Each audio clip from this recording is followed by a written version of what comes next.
Real quick, let's get a Lord a hand, man. Clap it up.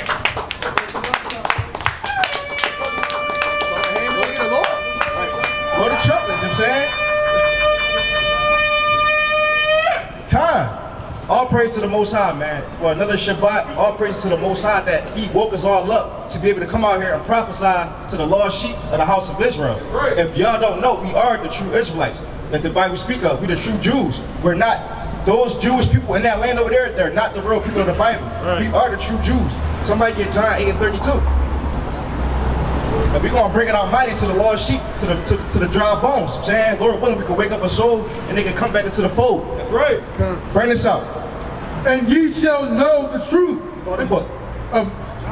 This is the book of John, chapter 8, verse 32. And ye shall know the truth. And ye shall what? And ye shall know the truth. Right. And the truth shall make you free. Right. So we are here to tell our people the truth of the Bible. For thousands of years, we've been lied to. This world has set up institutions to keep us in a state of delusion. And that's what you see now. That's why our women are jammed up. Right. And that's why our men are jammed up. Don't nobody know the truth. But we are here to tell our people the truth because ain't nobody else going to do it. The so-called school system not going to tell you the truth. They give us 1 month out of 12 months to teach you about your history, and they rerun the same thing every time. Right. It's never nothing new. It's always 1619, Rosa Parks, Martin Luther King, Malcolm X, and that's that. Marcus Garvey, they don't tell us nothing else. I'm saying, but we out here to tell people the truth. Read it from the top. This is the book of John, chapter 8 and verse 32. And ye shall know the truth. Right. And the truth shall make thee free. And the truth shall what? And the truth shall make thee free. Right, and we trying to come out here and give our people true freedom through the Spirit until that physical freedom comes when the Most High sent His Son, Yahushua, to redeem us. Right. Get the book of Baruch, chapter 2 and verse 30. And we already know what we're dealing with. We come out here every weekend. We already know what we're dealing with. We're dealing with the people who don't want to listen. We're dealing with a rebellious house. And that's why we jammed up. That's why we're in the conditions that we're in, because we already know. The Lord already know. That's why He said this. Bring this up. This is the Baruch, chapter 2, verse 30. For I knew that they would not hear me. For I what? For I knew that they would not hear me. Right? Because it is a stiff-necked people. Because what? Because it is a stiff-necked people. Right. The Most High already know what type of kids He got. That's like if you got kids, you already know who the bad apple out that bunch. You see what I'm saying? He said we are stiff-necked people. That's why He got to deal with us the way He deal with us. That's why He got to put these punishments on us. Because if this don't happen, we never going to learn. There's only one way to learn. He said he got to do what He got to do. You know what I'm saying? That's why He sent the so-called white man against us. That's why He sent these nations against us to put us in these conditions, because we are a stiff-necked people. And He already knew that. Bring this up. But in the land of their captivity. What?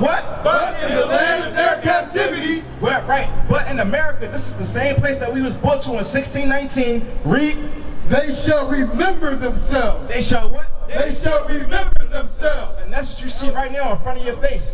The lost sheep of the house of Israel truly remembering themselves. The lost sheep of the house of Israel coming back to their true nationality. You see what I'm saying? It said in the land of their captivities, we're going to remember ourselves. This same place where y'all said we was just niggas, we won't be nothing, we just rappers, ball players, and football players. Those same niggas that y'all had in slavery is going to be the same ones that turn the tables around and do the same thing to y'all. Those same ones that y'all had in slavery are God's chosen people. Y'all touch the apple of God's eye, y'all got to deal with it. Right. Bring this out again. For I knew that they would not hear me, because it is a stiff-necked people. But in the land of their captivity, they shall remember themselves. Hey brother, can I ask you a question? That's right. All praise to the. Hey, so listen. If you know you're Judah, what you gonna do about it? You can't just know. If you know better, you gotta what? You gotta do better. I know, bro. I know. Hey, you gotta lock in. Stop playing in these last days. You see what's going on? You know what I'm saying? You can't just go down the street and say Judah and then still walk like a nigga. Like, that's crazy. Get this. Bring this out in the book of Isaiah, chapter 65, verse 2. Like you can't just, if you know better, you gotta do better. You know what I'm saying? Hey brother, on the phone, can I give you a flyer? Verse number 2. This is the book of Isaiah, chapter 65 and verse 2, and it reads, I have spread out my hands all the day unto a rebellious people. Unto a who? Unto a rebellious people. What once again, the Most High know we're a rebellious people. He know that we are stiff-necked people. Every prophet in the Bible that you read about, every prophet that was sent to our people destroyed. Our people wanted to kill him because we telling y'all the truth. Don't nobody want to hear the truth. I'm saying, yeah, the truth hurt, but you got to deal with it. A rebellious people which walketh in a way that was not good, right, after their own thoughts. After what? After their own thoughts. Right, you can't just walk in your own thoughts. I'm saying you can't just walk according to your heart. The Most High says your heart is deceitful. If you walk after your own heart, you're going to get deceived. You're going to get tripped up in your mind because you don't even know what your own heart is deceitful. Your own thoughts and imaginations is deceitful. I'm saying that's why you can't follow your heart. When somebody say I'm following my heart, they're deceived. Hey brother, what's your? Hey, can I ask you a question? With the red hair, real quick. What do you believe in? What do you believe in? Like religion wise. You're a so-called black man, right? What do you mean so-called? I mean, because we call ourselves black, but if you look at our skin, we brown. So that's why I say a so-called black man. You see what I'm saying? Yeah, I guess. I mean, like, there's a lot of history behind that word that like we developed. So that's what I'm saying. But so let me ask you this: what's do you believe in the Bible? not really. Not really. What do you believe in? Like what do you put your faith in? Do you believe there's a higher power? Do you believe there's a God that created you? Probably not in the way that you do, you know? I'm not sure, like, I don't believe. All right, so listen, so basically, I'm gonna just give you the gist of, why I'm asking you these questions, because I know it probably seems like, what the hell are you talking about? So we basically teaching our people throughout the Bible that we're the real, we're God's chosen people. We are the real Israelites. You see what I'm saying? Because America has gave us terms like black and African American. You see what I'm saying? But if you look at your skin, you're not really black. You're brown, different shades of brown. You see what I'm saying? That's why I said so-called black. But when you go through the Bible, when you go through the scriptures, there's prophecies that set to happen to a certain group of people called the Israelites. And when you look at these prophecies, they link up with us. You see what I'm saying? So through those prophecies, we can clearly see that we will be God's chosen people. We'll be the so-called Israelites. That's right, the real Jews, not those Jewish people in the land. You know what I'm saying, of Israel. We will be the real Jews. That's why I'm asking these questions. So, and now you said you don't believe the Bible. Now let me ask you this: what caused you not to believe the Bible, or why don't you believe the Bible? Good question. The Bible was written by man, just like every text ever. It doesn't really matter who wrote it. It doesn't matter where its origins are. What I'm concerned with is my existence right now, and how the universe acts upon that existence and making tangible change in my life without relying on text or scripture, but using the history of the people who came before me to make impactful and wise decisions on my actions. So let me ask you this. Now, you said that the Bible was written by man, right? Yeah. Now, wasn't every book on this earth written by man, some type of man? Everything that's in writing was written by a man, right? But the Bible was meant to be allegorical. It wasn't meant to be taken literally. And now, if you look back to the way that religion was taught, basically in the Baptist church, in like the Christian church, pre-civil rights movement, a lot of it wasn't taken literally. In fact, according to who? Those movements, according to, have you read King? Kings? King. Who? King. No, I didn't. It's the latest. Right, wasn't that book written by a man? That book was written by a man. So what we talking about? It was written by a man about historical context. So you believe that man, though? The civil rights movement took place. I believe that man because those stories happened, and that we can go back and bring people from those stories and hear them out, because those are sourced from different accounts of that time. Whereas the Bible is, while a handful of those stories may be true, may have actually happened, a lot of it is allegorical to teach people historical context, which is why I'm not concerned about like where it came from, because like a lot of stories taken from that time, they're all stolen. Right. Like, especially from African history. Like, I think that Christianity, I think that like Catholicism, I think that like all of these religions were like in part used to enslave us. And like our attachment to it, it can be limiting. It can be limiting in frustrating ways. And I think that like we use it to antagonize each other, but we could just learn to accept each other's differences and try to build a society that's more inclusive instead of more exclusive. Okay. Now, you said a couple things there. You're saying, first you said it was meant to be allegorical. When you say allegorical, do you mean like what, like fables and stories? Like, what do you mean by that? What I mean by that is, I think the Bible is a collection of stories from people that, like most oral stories, before written history, before written text was a thing, Okay. we're exaggerating, we're exacerbating through telephone, like through people telling it throughout history. Because before we had the written word, we had stories. Okay, now, can I make a point? Yeah. Now, you said the guy King that you followed, he did with history, right? He was a historian? No, I mean Martin Luther King. Oh, you so talking King about, is... you talking about Martin Luther King? Yeah, King is the most recent biography on Martin Luther King that just released. Okay, and so gotcha. it talks about the history, since he was a reverend, it talks about the history of the Baptist Church in the South. Okay, so all right, so let's just deal with history then, because the Bible is not just made up of stories. It also links up with history. And this is how we can know that the Bible is true. And this is why we out here professing what we professing, because we read this book and we know it's not just stories. It's stories in here. That's where the more sort of faith comes in. You got to believe these things happen, but also it's history that's behind a lot of this text. For example, now just simple. Go back to the curses. Now, did you believe that we was brought here in slavery with slave ships, the so-called Negro? America? Yeah. Do I think that we were brought over here via slave ships? Right. That's history. I think, yeah. Okay, so now now we gonna go to the Bible, and this is how we can confirm and be like, yo, this got to be true. Also, go to Isaiah 42 and 22. Bring this out in Deuteronomy 28 and 68, and then somebody can get Judah 5 and 11 or Exodus 22 and 2. 20 and 2. Bring this up. So this is the book of Deuteronomy, chapter 28 and verse 68, and it reads, "And the Lord shall bring thee into Egypt again." Right now, in this context, this is Moses talking to the Israelites. The Israelites just left the land of Egypt. You see what I'm saying? But Moses is telling the Israelites, if y'all don't keep these commandments, the Lord is going to bring you back into Egypt. Egypt is just a cold word for slavery, because in the land of Egypt, the Israelites were slaves. That's why Moses had to go to Pharaoh and say, let my people go. And that's why he didn't want to Pharaoh didn't let his people go. And the Most High sent plagues on them. But this is Moses telling the Israelites, if y'all don't keep the commandments, I'm going to send you into another captivity, I'm saying, or another slavery. Bring this out in Judah 5 and 11.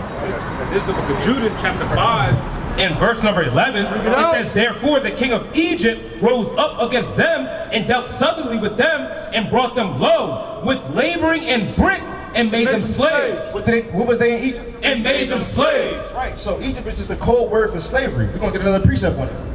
This is the book of Exodus, chapter 20 and verse 2, and it reads, "I am the Lord thy God, which have brought thee out of the land of Egypt, out of the house of bondage." Out of what? Out of the house of bondage. Right, so go back to Deuteronomy 28 and 68.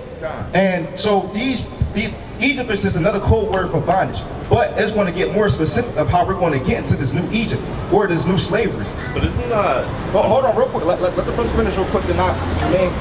"And the Lord shall bring thee into Egypt again with ships." With what? With ships. Right. "By the way whereof I spake unto thee, Right. thou shalt see it no more again. Right. And there And there, once you get off those slave ships, ye shall be sold unto your enemy." you shall be sold to who? Unto your enemy. Right, so when we get off the slave ship, we were sold to the so-called white man. The Bible just said that those are our enemies. So it's not a coincidence when you look at history, why they treat us how they treat us. The Lord already told us before we even got here. This was written thousands of years ago. You know what I'm saying? And this is a historical event that actually happened. Any man can't just write that. Man, you can't sit here and come up with a book and say, next week what's going to happen, and everything exactly how we said it is going to happen next week. We can't do that. You can do that retroactively. Also, Christianity was brought in... What do you mean we could do that retro? You can't sit here and prophesy what's going to happen. You can't sit here and say what's going to happen Monday, Tuesday, Wednesday, Thursday next week, and all that happened. That's not happening. But was that... That's impossible. But do you have proof that text was written before the fall of Egypt? Bro, the start of Egypt? So these scriptures, we have Septuagints and manuscripts that predate these events. What I'm saying is Egypt won. historically Christianity was brought into Egypt, and Egypt supplanted Christianity throughout its You said Christianity was brought into Egypt? Yes. What proof do you have on that? Or are you just talking? Have you ever read the destruction, what is it called? It's called Destruction of Black Civilization. Yeah, I've read it. And all that information is based off of historical content that can clearly be derived from the scriptures. Right. But in it, that same author discusses how Egyptians, a black society, acclimated to Christianity because that was the most popular religion in Western civilizations. Because those were the trade partners. But he also broke down the reason for that. First of all, it wasn't something that was widely accepted. It was something that was forced and inculcated upon the culture by a power that Yahweh sent against us, like he promised that he would. And this is how we became Christians and Muslims and Moors. But how is that any more valid than the religion that was existing in Egypt? Because there's a historical date attached to it. There's historical proof, times, all of that, even down to the man who instituted it. It's all in these scriptures. But again, Christianity being the dominant religion could at any point it wasn't the dominant religion. They were just those people were in power at the time, and Christianity existed far before those people even instituted it. Christianity was in Africa thousands of years ago, and I'm not talking about the European Christianity. You understand? I'm talking about the indigenous Africans who practiced Christianity. So it has nothing to do with the foreign European concept. That's why we're trying to tell you, we're scholars up here, bro. And I also want to say too, it also feels inaccurate because Christianity, a lot of our history, aside from a handful of texts, is written from a Western European lens. It started in Africa first. And so, when we think about religion, when we think about African religion, what we have left is essentially voodoo, which is a collection of African religions, which has nothing to do with Christianity. It shares some ideas, as all theology does, but it is not Christianity. In fact, it is an amalgamation of all of our disparate religions that acclimated into this one thing, because it is all that is left of our culture. Not exactly all that is left, but it is one of the few things that is left.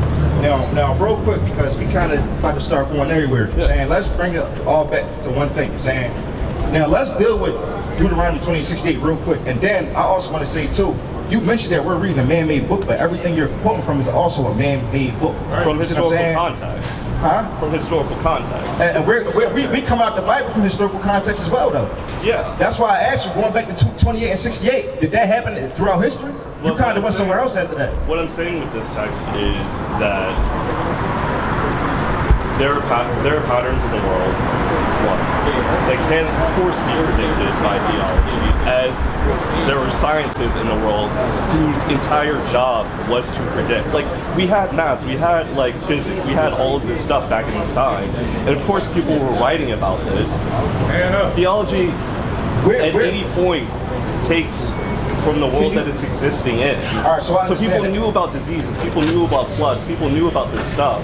And we've seen these same coincidences in fictional media. Go to Isaiah 42 on verse number 9. And I also want to say too, we understand that, but can you also, like I said, this was written thousands of years before we was born. This was very specific. It said we're going to be brought into slavery with slave ships. You're going to be sold to your. Hold on, cut me off real quick. Now, real quick. Can you show me in any other text where you said scholars know that was already predicting stuff? Show me somewhere else where somebody predicted before it happened that we would go into slavery on slave ships. Right. What other texts do you have that predates slavery and then it was announced? You didn't need text. In fact, the quote that you're quoting from is saying the fact that in itself, everybody had. And this is not to undermine, this is not me undermining American slavery. That was its own monstrosity. Slavery pre-existed before American slavery, before Western European slavery, before the Portuguese started their whole thing to justify dehumanizing us. Slavery existed in Africa, slavery existed in Rome, slavery existed in Greece. But the difference in that slavery was that, like in that quote, they were the victims of war. They were the possessions after a fallen kingdom. But they were still treated like human beings. They were still treated like a part of the family. They were still given certain rights that Western Europeans That's called an indentured servant. He wasn't indentured servants. Saying our slavery was written hold on. It was very specific. Go to Deuteronomy 20 and 32. This wasn't happening to other people. That's why these curses is written how they written, because these curses only fit a certain group of people. Yeah, some other people and civilizations had slavery, but they were still, at some point, they were released. And the way that we went into slavery and the things that happened to us wasn't happening. People wasn't getting tied to two horses and pulled apart. You know what I'm saying? That wasn't happening. I'm also saying that. What I'm saying is what people considered slavery back then was indentured servitude. 2032. Bring this out. This is the book of Deuteronomy chapter 28 and 32. This is one of the specific curses that the Lord put upon his chosen people. Nobody else is going to go through this. Right. Okay? So please listen carefully. It says, and this is before it happened as well. thy sons and thy daughters shall be given unto another people. Shall be what? Shall be given unto another people. Right. And thine eyes shall look and fail with longing for them all the day long, and there shall be no might in thine hand. So that basically just said, your son, our sons and our daughters, we're going to be given to another people, and as parents, we can't do nothing about it. We just got to deal with it. That's talking about if you had a child during slavery, they could come take your child and take you and be in Philadelphia right now. So, a slave master from the South could come take your child and take him to Louisiana, and you're not going to be able to see your child no more. And guess what? You're not going to be able to do nothing about it. That specifically, that wasn't happening to other people. Yeah, other people, like you said, it was slavery happening to other people, but the way it happened to us, it was very specific, and it's for a specific reason. It's because we broke the commandments of the Lord, and that's why these curses was written before it happened. This is how we can identify who the real Israelites are. But in what ways do we break the curses of the Lord? I'm gonna show you real quick. Go to Isaiah 42 and 9. I want that real quick as well. Whoever got it, because I mean we could go into the other books. But it's only one. Hold on, real quick. It's only one book that's going to predict something, and then later on it's going to come to pass. No other person that's not under the spirit of the Most High or no other book can do that, or religion. And we don't deal with religion up here. We're not Christians. We're the Hebrew Israelites. This book is not about religion. The world made it about religion, but we're not religious people. You know what I'm saying? We are a spiritual people that believe on our law, statutes, and commandments that was given to us from the Most High. You know what I'm saying? The so-called white man and European, yeah, they came with this image and, made us conform and get down with this, but this is not even what Christ looked like in the Bible. You know what I'm saying? They created this image, and like you said, they tricked us into believing something that was false, and now our people hold so dearly to it and can't let it go. So that's why we come out here to try to tell our people the truth. You see what I'm saying? But I'm going to get this real quick in Isaiah chapter 42 and verse number 9. Bring this up. This is the book of Isaiah chapter 42 and verse 9, and it reads, behold, the former things are come to pass. Right.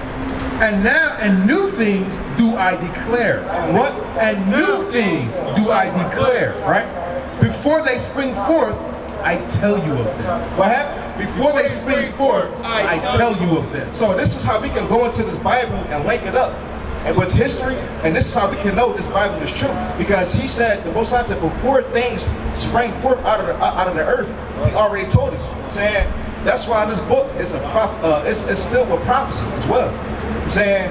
And if you go into this book, you can read certain things that's going to happen to America as well that didn't happen yet. You see what I'm saying? And this is how we can measure and judge what time period that we're in. And this is how we can see that we're at the end right now, because certain prophecies that's written are already kind of taking place right now. You see what I'm saying? And they kind of taking shape. Can't no other book or scholar do that for real, unless they're chosen by the Most High to do so.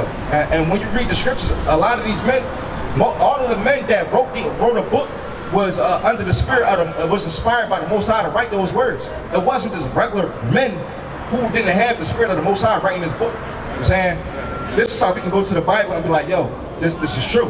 And it also links up with history. What you got? 2 Peter 1 and 21. Bring it up. This is the book of 2 Peter chapter 1 and verse number 21. It says, for the prophecy came not in old time by the will of man, but holy men of God spake as they were moved by the Holy Spirit. But what? But holy men of God spake as they were moved by the Holy Spirit. Right, so like I said, once again, not just any man wrote these books. Yeah, this book was written by man, of course, but the men that wrote these books, the men that got books in the Bible, was moved by the inspiration of the Most High. It wasn't just regular men. You know what I'm saying? You're not just going to see a regular nigga walking in the block smoking a blunt. Oh, I want to write. No, these men was living. It was following the law, statutes, and commandments. see what I'm saying? They was following the ways of the Most High. So the Most High chose these vessels to use them to write these words and put them on paper. Real quick, before you say what you got to say, do you understand what I'm saying, where I'm coming from? I don't want you to listen. I don't want you to listen to rebuttal. Really listen and kind of try to get what I'm saying. You're saying? I understand where you're coming from. My position is that, again, these are allegorical stories taken from historical context. We're in the year 2025. There's 5,000 years of history before this. Like, what I'm saying is there are certain patterns that every empire, every civilization has. There are diseases, there are emperors, there are maniacal leaders, there's imprisonment, there's slavery.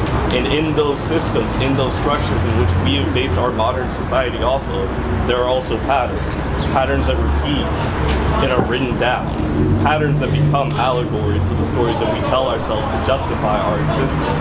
And those are the stories that are written in the Bible. Not necessarily saying or disqualifying their legitimacy, but to say that, like, just to say that, like, they're meant to be taken as a lesson. That doesn't mean that they're meant to be taken literally. That doesn't mean that they're meant to define our lives, but they're meant to show us a means of living. Not the only means of living, but just a means of living. Yeah, the brother wants to zero. Let me ask you a question. Are you saying everything in the Bible is an allegory? I'm saying most things in the Bible. Most things. Can you give me an example? I think the entire story of Noah is a huge allegory. Because while we do have the history of, like, a great flood wiping out human civilization, the idea of taking, like, two of every creature is fantastical, and it's like creation. And I don't think that's meant to be taken literally. I think that's meant to be an idea that's representative of, like, preservation, of nature preservation. Well, let me say this, because there's actual literal proof that the flood actually happened for two reasons. One, they found deep marine animals at the top of the mountains where they would never be unless water and a flood would rise to that level. So that's one. My statement did not contradict that. Hold on. Number two, but you're saying that the flood having going 2 by 2, and that's the problem also with your argument, is that the Bible doesn't say 2 by 2. He took 7 of each animal that was clean and 2 that were unclean. So it was more than just 2. That's a Christian mindset and understanding and doctrine. That's not what the Bible says. But 2, you have Noah's Ark that was actually found in Turkey. On Mount Ararat, which is an actual mountain that's in Turkey, they found Noah's actual Ark. So their Bible has this, Psalm 78:2 tells you that the Most High God can speak in allegories and dark sayings, and that's to understand certain prophecies, because it's not supposed to be plain. Hold on, I got you. It's not supposed to be plain for everybody to understand. But there are literal physical events that we have that are documented that correlate with history, such as Alexander the Great. You can read about him in 1 Maccabees when he came, which was a prophecy that you read about in Daniel that he was going to come. You can read in 2 Kings, the 3rd chapter, about the Moabites. Have you ever heard of the Mesha Stone? The Mesha Stone was a Moabite, or called the Moabite stone, that happened when the king of Moab and the people rebelled against the children of Israel. You can literally find that in a museum on the other side of the pond of literal events that actually happened. Right. So saying that it's an allegory of things, there are actual literal physical events that actually happen. This would be what's known as the Moabite or the Mesha Stone. What I'm saying is that you brought up Alexander the Great. Yeah. My argument for that is that maniacal leaders predated Alexander the Great. Say that again? Maniacal leaders predated Alexander. What does that have to do with what I said? What I'm saying is that he was not unique in his machinations. Like, people with his ambitions. No, you don't understand. And the Bible was written to warn against exactly you're not understanding what I'm saying. It was a prophecy that he specifically would come. The king of Greece would up against Israel. They would come down and take down the Medo-Persian Empire. And then we see that happening in the Bible and in history. So it's not like, it's somebody that has his ambitions or fits his character. We're talking about somebody that was literally prophesied about to come, and we see happening later down the line, which is a literal physical event that actually happened. So we can't say it's an allegory or it's somebody that just like him that you can see in history documented before Alexander the Great. No, we literally read that this person would come hundreds of years before it actually happened, and then we'll see it physically happen. But isn't that forecasting based off of geopolitical relationships more than it is actually like prophesy? When was Daniel written? Like during what time period? What kingdom? During the time of the Babylonians, early in the Medo-Persian Empire. Greece wasn't a thing at that time. Greece wasn't an empire at that time. So we can't do it based off of geopolitics or anything like that. When he tells you that the king of Greece is going to rise up and he's going to come and take down the Medo-Persian Empire and also come to Israel and take them over. So Greece wasn't even established. Babylon and the Medo-Persians were, at the time, the dual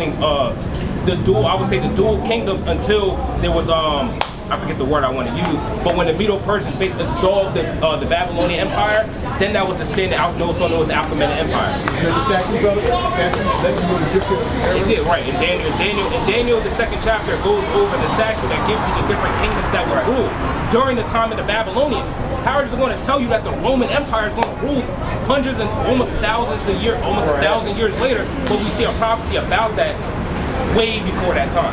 I feel like this is going to start getting into in specific historical context, which I don't feel like I have the knowledge to speak on. But that's I part think of an archaeologist would have a better argument for you. But we can talk about archaeology. Well, we can talk about archaeology as well. It's like, that's like the brother said, we don't just read the book just to read it. You have to read it and study and be able to divide the word of truth to be able to come out and speak on things like that. That's every intellectual thing. So, and I don't think that like. But your faith is standing on man's word. I think it's standing on this Man's word. They were trying to show, what the brother's trying to show you is it's correlated with prophecy. You understand what we're teaching up here? So what's your nationality? But I think Ghanaian. What's that, like African or something? Okay, so was your people a part of the slave trade? Okay, so basically, we teaching our people about the Bible, who we are according to the Bible. You know what I'm saying? Because you said you're Ghanaian, right? Now, you're not going to read the Bible. You're not going to read that term Ghanaian in the Bible. That was the term that was placed on you. See what I'm saying? This is the same way we call ourselves black. We're not going to read the term black in the Bible. Just like a lot of people say we're African American. You're not going to find that term African American in the Bible. So we got to go back to the Bible and figure out what the Most High called us, and not what the man called us. You see what I'm saying? That's what we are here teaching. Now, real quick, I'm going to move and all that, but go to John real quick. I'm saying we here to tell them that we guys will be the Israelites according to the Bible. You see what I'm saying? The lost tribes of Israel. Bring this out in John 1:45, 147. This is the book of John, chapter 1, verse 47. Yeah. Jesus saw Nathanael coming to him and saying of him, "Behold, an Israelite indeed." What are we? Behold, an Israelite indeed. Right, so we teaching our people that we have to be the so-called Israelites. When you read the Bible, you read about the Israelites. Go to Romans 11:1, saying all the prophets was Israelites from their respective tribes. As you see right here, we have a chart. If you're a so-called African American, you'll be from the tribe of Judah. If you're a so-called West Indian or Jamaican, you'll be from the tribe of Benjamin. If you come from the tribe of Haiti, if you call yourself Haitian, you'll be from the tribe of Levi, and so forth and so on. You know what I'm saying? Bring this out. This is the book of Romans, chapter 11, verse 1. Right now. I say then, has God cast away his people? Have what? Have God cast away his people? Right. God forbid. Right. For I also am an Israelite. For I what? For I also am an Israelite of the seed of Abraham, of the tribe of Benjamin. Right, so this is Paul speaking. If Paul was walking this earth today, he'd be considered a so-called West Indian or like a Jamaican or somebody from the Caribbean. You see what I'm saying? You said, how do we know what? That he's from that tribe? Yeah. I mean, he just said he's from the tribe of Benjamin. You're saying, what you're saying, how do we know that these link up with these tribes? Now, if you go to Deuteronomy, Genesis 49, it's certain things that was said to happen to a certain group of people, saying, and through these prophecies we can see that they will link up with these tribes. You see what I'm saying? So let me see. Go to 49 and This is Deuteronomy chapter 49 and verse 5. what's that? Genesis 49. Genesis 49 and verse 5. Hold on. What's that?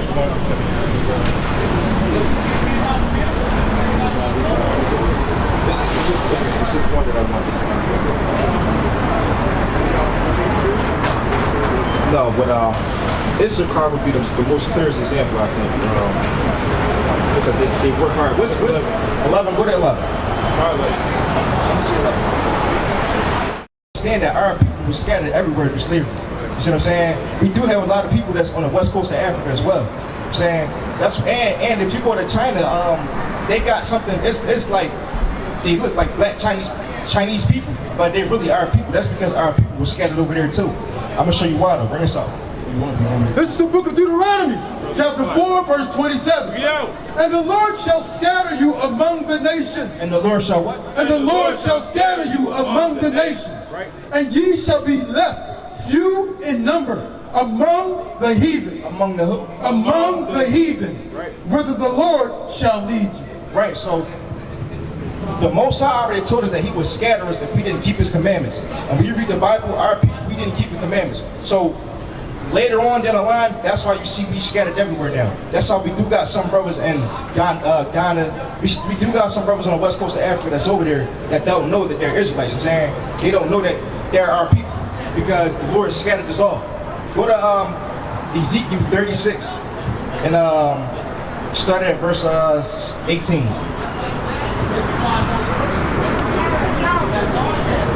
And then we can just go to the curses after that too. 18. Look at Ezekiel chapter 36 and verse 18. Wherefore I pour my fury upon them for the blood that they have shed upon the land, and for their idols wherewith they have polluted it.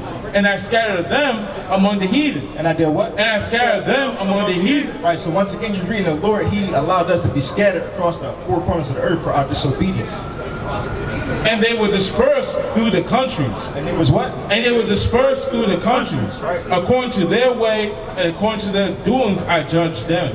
Right, so that's the way he judged us. He allowed us to be pulled out of our homeland, and now we're dispersed in all these different countries. I'm saying, now you calling yourself Guyanese, and we calling ourselves black, but that's not what the Lord called us. You see what I'm saying? We lost our way. Go to Jeremiah 17:4 real quick.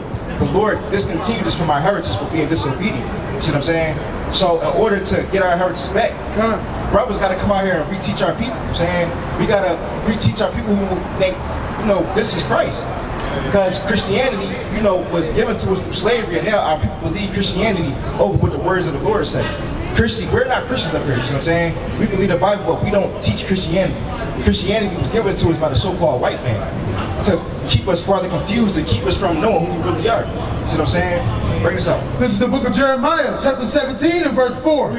And thou, even thyself, shall discontinue from thine heritage. Shall what? Shall discontinue from thine heritage that I gave thee. And I will cause thee to serve thine enemies in the land which thou knowest not, nor Salakia. For ye have kindled a fire in mine anger, which shall burn forever. Right, so the Lord is saying he's going to cause us to discontinue from our real heritage. Now we celebrating what? Christmas, we celebrate Halloween, now we celebrate the 4th of July when we still were slaves. You know what I'm saying? Right. That's not our heritage. Those aren't the real, we're not supposed to be celebrating those things. You know what I'm saying? That's what you call paganism. That was given to us through slavery. Now we celebrate, what's another, our birthday, Easter. You can't find these holidays in the Bible, but we hold on dearly to these things and we celebrate these things, and we're not supposed to. Right. That's us being discontinued from our heritage. That's us not knowing who we are anymore, because the Most High gave us feast days and holy days that we're supposed to keep and celebrate, but we don't even know them because we don't read the Bible, and we was taught that Christ looked like this and that he coming to save everybody, and that's not what the Bible says. You know what I'm saying? That's what Christianity tells us. So the main message that you would be more than likely an Israelite from the tribe of Judah. You know what I'm saying? And we got to come back and start keeping the commandments of the Lord. Because the reason why that we live in the way we live in now, it seems like our people at the bottom of society is because we disobeyed the Most High, and he allowed it to happen to us. You see what I'm saying? He allowed these other nations to be over top of us and had the power that they have over us for our disobedience. Get Ecclesiastes 12 and 13. No, Deuteronomy number 26. All right, I'm going to give you this last precept. Get Ecclesiastes 12 and 13. This is the book of Deuteronomy, chapter 11 and verse 26. Behold, I set before thee this day a blessing and a curse. A blessing if you obey the commandments of the Lord, your God, which I command you this day, and a curse. If ye will not obey the commandments of the Lord your God, but turn aside out of the way, which I command you this day to go after other gods, which ye have never known. Right, so the point is, the Most High put a blessing and a curse before us. He said a blessing if we obey the commandments, and a curse if we don't obey the commandments. I'm saying, and the way that we live in now, would you say we live in blessed or cursed? Cursed. I'm saying, so clearly we didn't keep the commandments. So the point is, we got to come back and start keeping these commandments. Bro, I'm gonna get this last one. What did Ecclesiastes 12:13? This Ecclesiastes, chapter 12 and 13. Bring it out. Let us hear the conclusion of the whole matter. This is the whole point. Fear God and keep his commandments. Right. For this is the whole duty of man. Right. So the whole point is we got to fear God and keep his commandments. I'm saying, and we got to come back to our true nationality according to the Bible. I'm saying, like us, we not so-called black. My shirt is black. We different shades of brown. There's not a heritage connected to the color black. That's just the color. You know what I'm saying? So these terms is put on us to keep us further away from knowing who we truly are. And this system is ran by the so-called white man, the so-called European man. You know what I'm saying? America, we was born here to serve our captivity. We was born here as slaves. We still here to this day. You know what I'm saying? They still have yet to release us. So the point is, you got to start keeping these commandments, because now there's only one way we can get out of here, and that's through the Most High. The Most High wants to send his son Yahushua, who the world ignorantly called Jesus Christ. You know what I'm saying? And if we're not keeping the commandments, when he come back, then we're going to get destroyed with this world. So that's the point. We got to start keeping the commandments of the Lord. So you got a flyer, right? When you get a chance, check out we got a QR code on there. Check out the social medias, and then if you want, you can reach out. And we here every Friday and Saturday. You know what I'm saying? So definitely come back out if you can, and if not, just check out the information that's on that flyer. What's your name, bro? Chris? Okay, check the information out. So the Israelite brothers, don't forget that. Hey, sister. Somebody go to Hosea 4:6. Because that other guy, he was kind of, I don't know what he was talking about. He was kind of like bumped out. The guy had pink nails, saying red hair. Talking about a man wrote this book, but everything he quoted comes from a book that a man wrote. I'll help you out right now.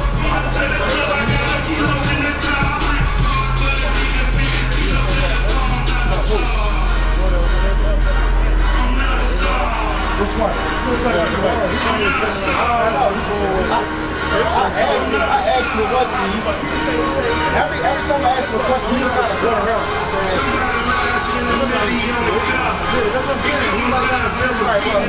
Get this in Hosea 4:6. This is the book of Hosea, chapter 4, verse 6. My people are destroyed for lack of knowledge. My people are what? My people are destroyed for lack of knowledge. Right. And that's something that come out here, because our people, we don't know true knowledge.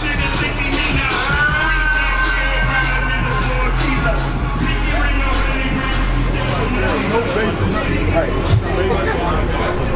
He ain't got no base in that joint. Like, all this trouble. What is that again? This is the book of Hosea, chapter 4, verse 6.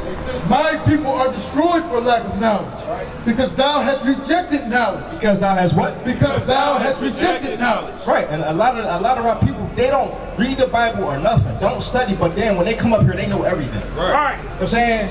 That y'all just reject the knowledge because y'all don't want to accept the knowledge that we giving y'all, because we probably just look like niggas. You know what I'm saying? Y'all just don't really want to accept the knowledge. Hey, brother, real quick, wait. We talked to him. Oh, y'all talked to him already? No, we talked to Israel. Yeah. Oh, all right, bet. You got 3 minutes, 2 minutes? Go ahead. All right, bet. Where you from? Florida. Lord, I can tell. You said, do your thing. All praise. You believe the Bible? Yeah. All right, so real quick now, what's your nationality? Black and Mexican. Black and what? Mexican. Mexican? On your dad? What's your dad? Mexican. Mexican? All right, so now real quick, when you read the Bible, do you read about the term black? Can you find the term black in the Bible? Well, you actually can. Can you find the term Mexican in the Bible? Nah. You can't find the term Mexican in the Bible. You're saying you can't find the term African American in the Bible either.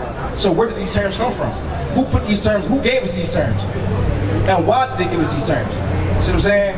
Now, real quick, go to Deuteronomy 7:6.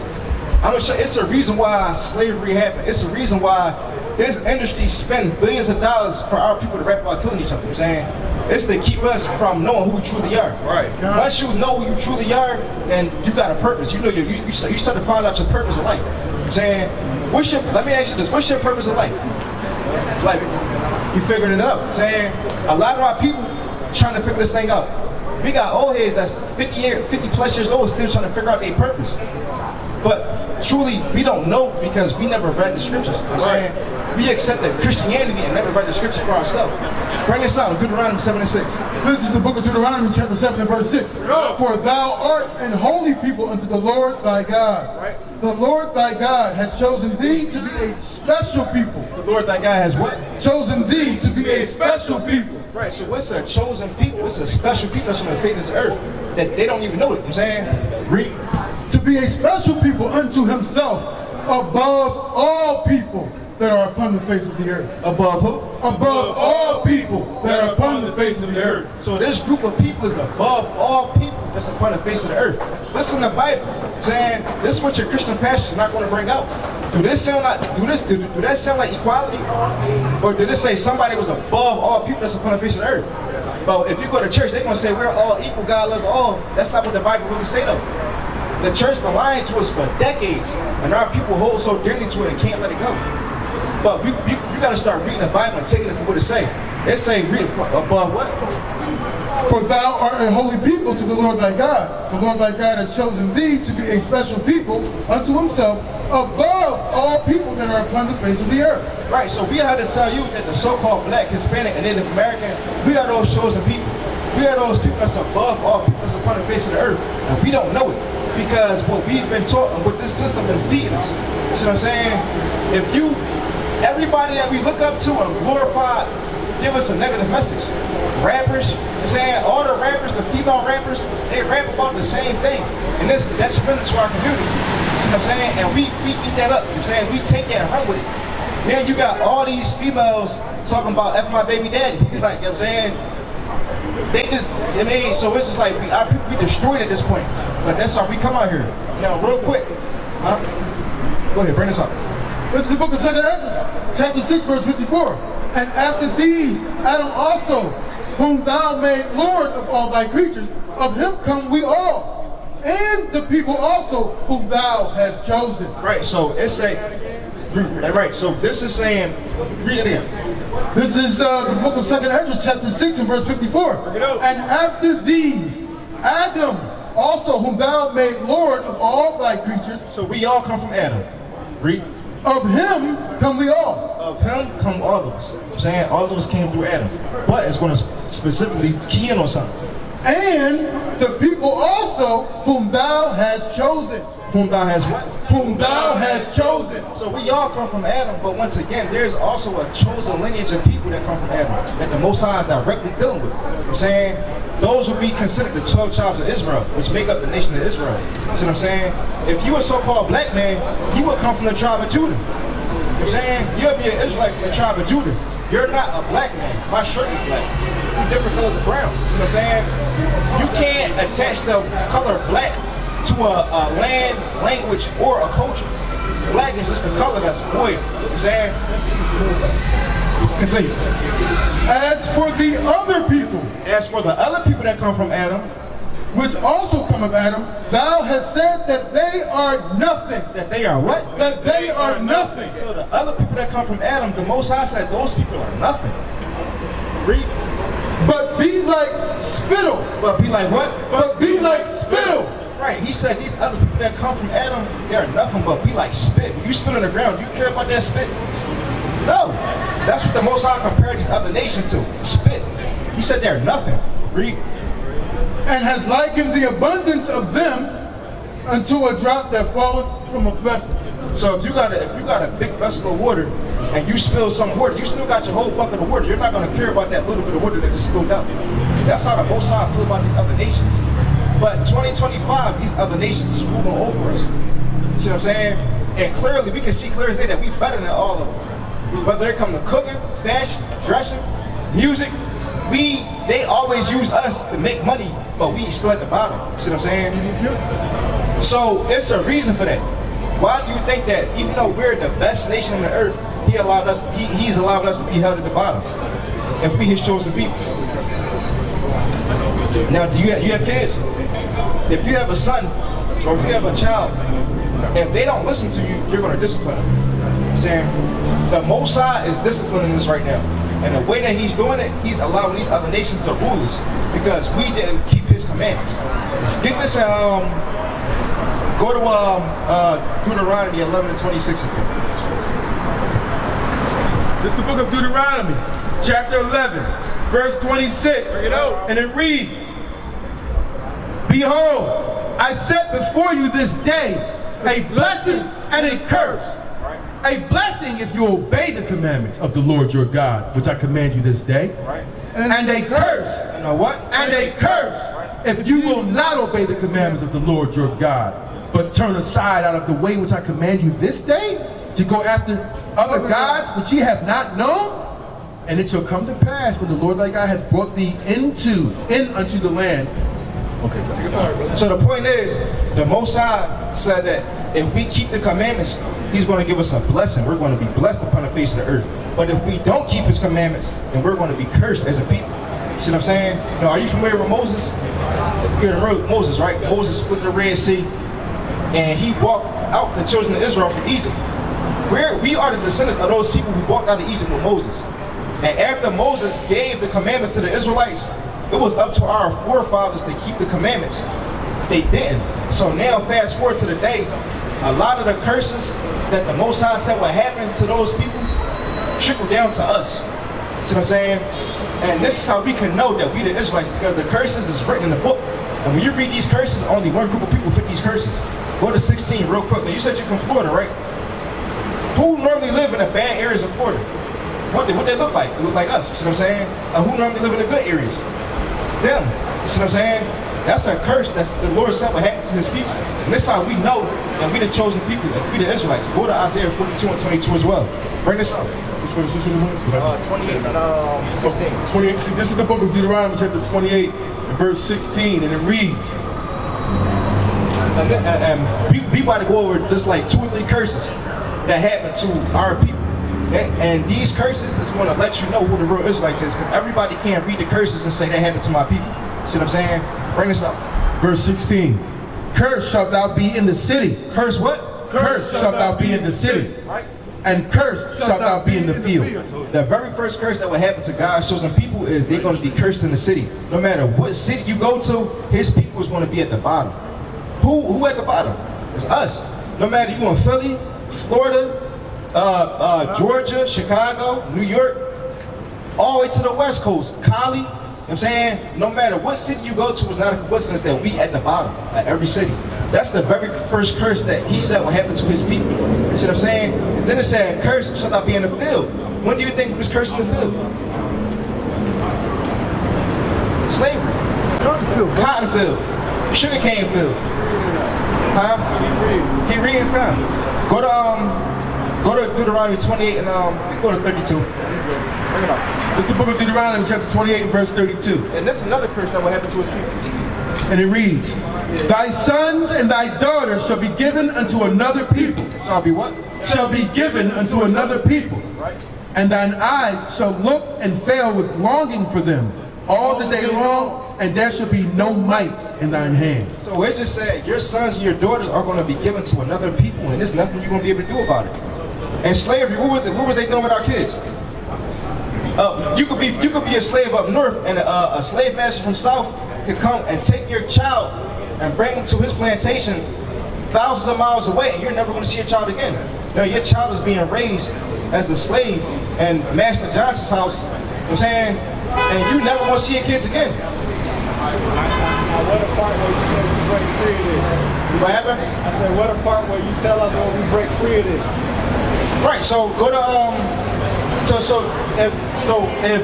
if these things happen to us for breaking the commandments of the Lord, what do you think we got to do? How do we get out of the situation? Because the Lord allowed all this to happen.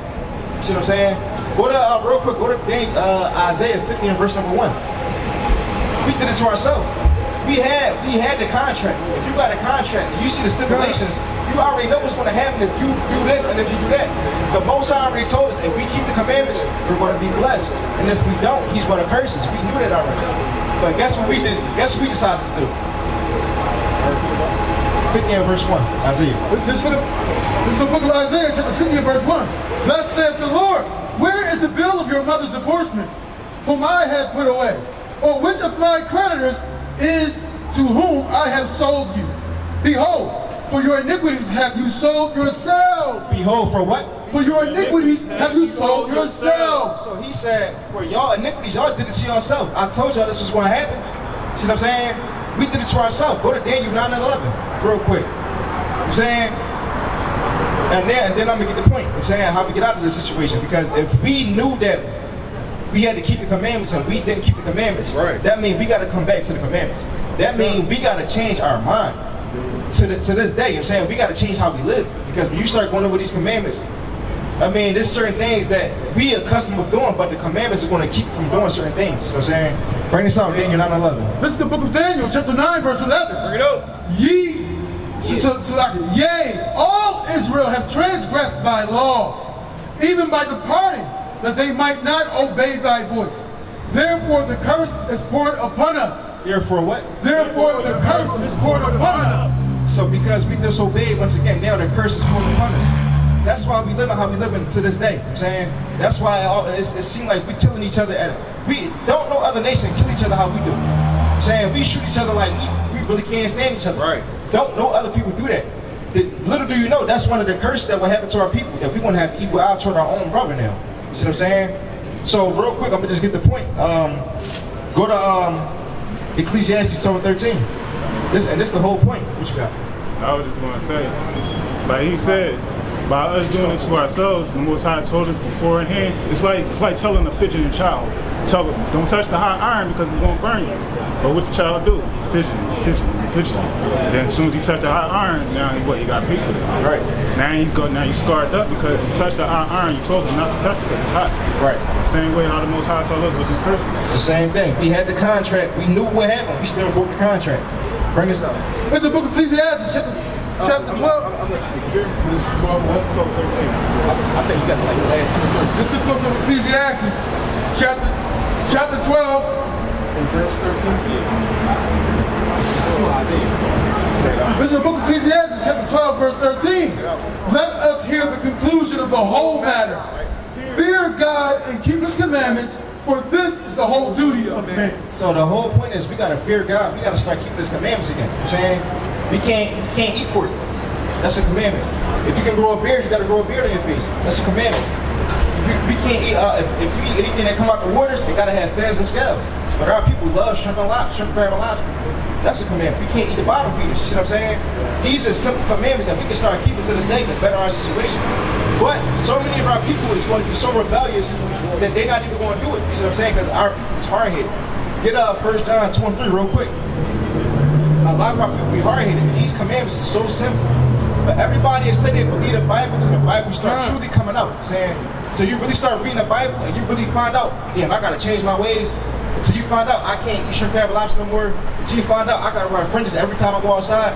People don't really believe the Bible. People don't really love the Lord. But everybody say with their mouth, I love God. You know what I'm saying? But when God say do certain things, our people don't do it. Bring us out. This is the book of 1 John, chapter 2, verse 3. And hereby we do know that we know him, if we keep his commandments. What we got to do? Keep his commandments. It said we know that we know him if we keep his commandments. Us keeping these commandments is going to show the Lord that we really love him. You know what I'm saying? Because right now you can't call God and say I love you. You can't send him a text message and you can't send him a gift. So how would you physically show the Lord that's in heaven that you love him? You got to keep his commandments. You got to do what he told you to do. Finish. Verse 4. He that saith, I know him, and keepeth not his commandments, is a liar. It's what? Is a liar. And that's what our people do all the time. I got a personal relationship with God. I talk to him, but don't keep no commandments. They lying. You know what I'm saying? The Bible just said they lying. Exactly. You got 5 minutes to tell something exactly. Oh, wait, no. Right. So, I mean, what's the point of talking?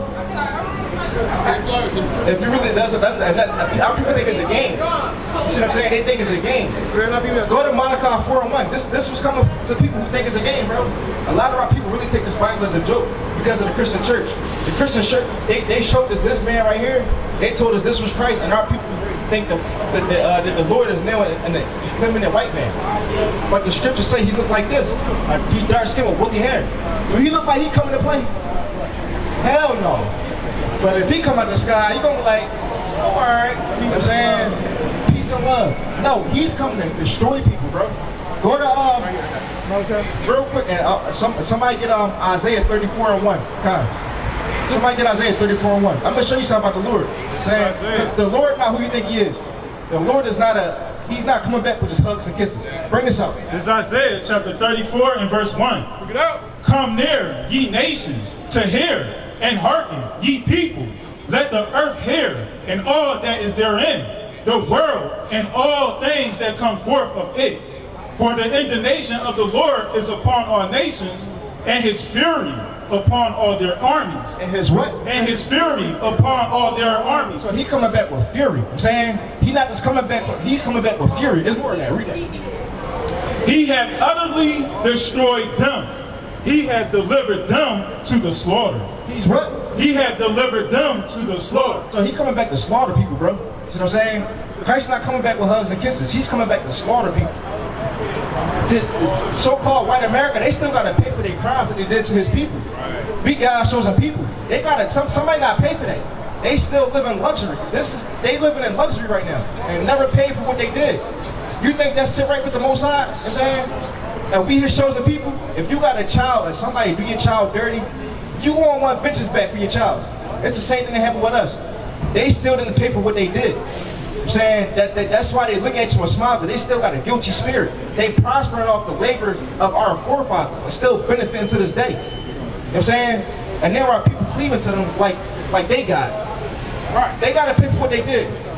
Go to Malachi 4:1. This is the book of Malachi, chapter 4, verse 1, and it reads, For behold, the day cometh that shall burn as an oven. What? The day cometh that shall burn as an oven. Because he destroyed the earth the first time with water. This time he's going to destroy the earth with fire. That's what all these nukes for. These people don't got nuclear missiles for this. It's over 1,000 nukes. You think they just for show? No, they're going to get shot one day. All these missiles is going to get launched. That's how the Lord is putting the spirit on men to create these missiles of mass destruction. That's how this day is going to be burnt with. That's how it's going to be burnt with fire. Read. For behold, the day cometh that shall burn as an oven, and all the proud, and all that do wickedly shall be stubble. Shall be what? Shall be stubble. And stubble is what you have after a fire is done. And the day that cometh shall burn them up, saith the Lord of hosts, that it shall leave them neither root nor branch. But unto you that fear my name shall the Son of Righteousness arise with healing in his wings, and ye shall go forth and grow up as calves of the stall. All right, so you can rest right there. So basically, it's a day coming that's going to burn as an oven. I'm saying he's going to allow these men to press these nuclear missiles, and the whole earth is going to get destroyed. You know, one missile could take out like 3 states, more than. Bro, one missile could take out a large piece of land, and they got thousands of missiles, bro. The Lord is going to allow these men to fire these weapons, and guess what? If you're not keeping the commandments of the Lord, if you're not walking in His ways, guess who's going to be missile food? You want to help keep that fire burning. You know what I'm saying? So with that, my time is up. I'm gonna let the next mighty brother come up here, and Lord willing, you can stay up here, and I'm gonna let the next brother come up here and teach you. With that, form that shroud. Form that shroud. Form that shroud. Form that shroud. Form that shroud. Form that shroud.